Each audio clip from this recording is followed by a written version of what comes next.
बहुत समय पहले की बात है। बगदाद के एक पुराने और तंग मोहल्ले में फैजा नाम की एक लड़की अपनी बूढ़ी अम्मी के साथ रहती थी।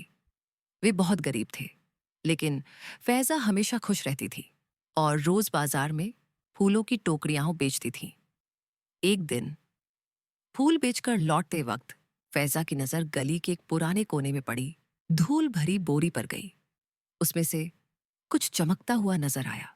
उसने पास जाकर देखा, वह एक पुराना जंग लगा हुआ चिराग था। शायद किसी का फेंका हुआ सामान है, उसने सोचा और उसे उठा लिया। घर लौटकर अम्मी ने हंसते हुए पूछा, बिटिया, अब कबाड़ भी लाने लगी हो? फैजा मुस्कुराई। सोचा, इसे साफ करके किसी कबाड़ी को बेच दूंगी। लेकिन जैसे ही फैजा ने उस चिराग को रगड़ा, एक तेज रोशनी फैली और धुएं के गुब्बार के साथ एक विशाल नीले रंग का जिन्न प्रकट हुआ। जिन्न ने कहा, सलाम मेरी मल्लिका, मैं शाही चिराग का जिन्न हूं। आपके 3 हुक्म पूरे कर सकता हूं। फैजा की आंखें हैरानी से फैल गईं।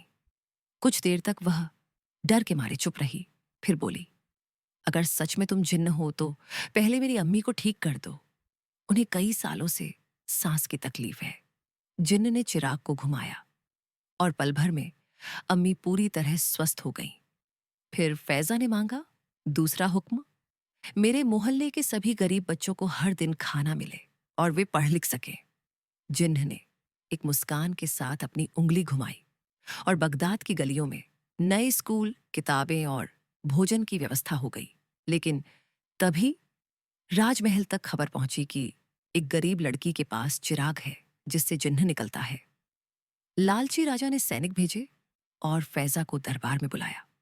राजा बोला, यह चिराग मुझे दे दो, मैं तुम्हें सोने चांदी से भर दूंगा। फैजा निडर होकर बोली, चिराग मेरा है, लेकिन यदि आप चाहें तो इसका तीसरा हुक्म मैं आपके लिए इस्तेमाल कर सकती हूं। राजा चौंका, फिर मुस्कुराकर बोला, अच्छा, फिर मेरे लिए कुछ ऐसा मांगो जो हमेशा के लिए रहे। फैजा ने जिन्न से कहा, मेरे तीसरे हुक्म से इस राजा के दिल में दया, ईमानदारी और न्याय की भावना भर दो, ताकि वह प्रजा के लिए एक सच्चा राजा बन सके। जिन्न ने उसकी बात मान ली। उसके बाद राजा ने अपने गलत कामों के लिए माफी मांगी और खुद को बदल लिया। उसने फैजा को राज्य की सलाहकार नियुक्त किया। अब फैजा सिर्फ अपनी अम्मी की नहीं, बल्कि पूरे राज्य की बेटी बन गई थी। बुद्धिमान, साहसी और दयालु।